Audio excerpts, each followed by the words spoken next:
That's right. Okay, so you know what I love about professional athletes?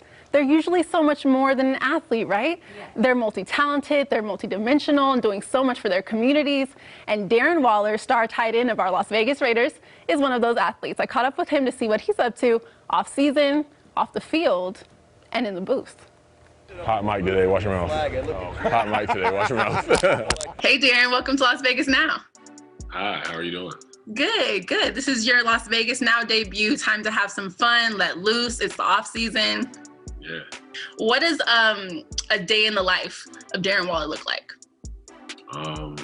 It looks like waking up with meditation and prayer. It looks like reading in the morning, doing some writing. I'm doing some stretching. I'm getting a massage, something to get those nagging injuries from the season out of the way. Working on music in some order. You sing a little bit too? Yeah, a little bit of singing. Hope that you read in between the lines. Pray for guidance, now I see the sign. I mean, I make hip hop music. I'm influenced by a lot of different genres in the music that I make. But I got a project I put out called Better Call Wall in 2017, which was my first one. And then Wall Street, which people know more, which came out on my birthday in September of 2019. And those can be streamed anywhere that you stream music. And then I will be having another project on the way, probably in the spring, just in the mixing and mastering stages right now.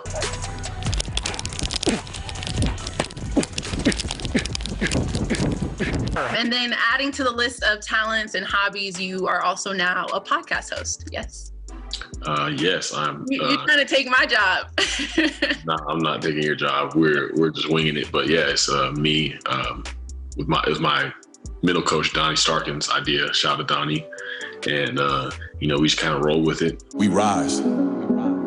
We overcome. Comeback Stories really is just highlighting people, and we think that the most impressive or the most meaningful thing you can do is to fall down and get back up. We're gonna have a mixture of all kinds of people, athletes,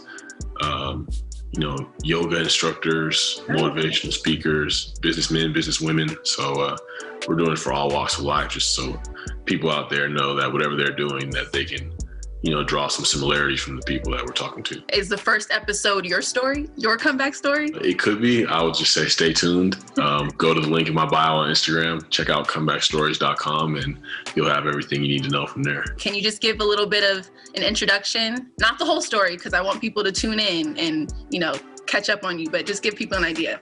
I mean, growing up, I was very confused about my identity. It just went into all kinds of things, and especially, drugs and alcohol. That was a way for me to make friends and also to, numb my feelings and all the other anxieties I had. I feel like everything in my life that has, changed for the better and is a positive and is an asset is come from me, like going against the grain, like doing what the opposite of what other people are doing, and being okay with being different. And being sober in Vegas is about as different as it comes when you ask people. So exactly. I'm okay with that. So this is your first season, your first time living in Vegas. What do you think about the city? I love Vegas. There's a whole lot to offer. I mean, the Strip, of course, that's what everybody knows, but I like, the areas surrounding, all the places you can go eat. The art, I'm a fan of the Arts District. I love seeing all the different views, trails, hikes. I'm a big fan of Vegas and all that it has to offer. All right, and now your favorite Vegas memory. I know you haven't had a lot of time to make them, and let's not do a football memory, okay?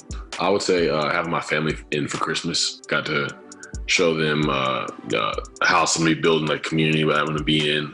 Got to, show them some nice restaurants.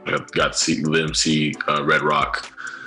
Things like that, drive around, see the stadium. So just having them here, because I never thought I would be here living, and it's amazing to be here and just to have them there to share it was probably my favorite memory.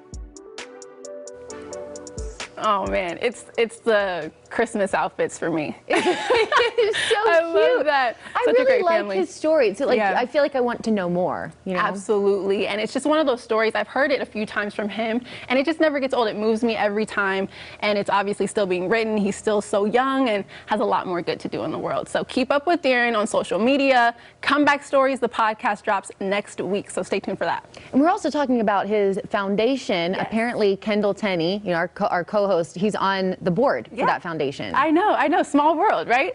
And you can go to darrenwaller.org to find out how he's helping at-risk youth who are going through the same problems that he did in the past. So, and next Friday, our big game show, I'll be sharing part 2 of that interview where we talk football. Duh. Ooh, exciting.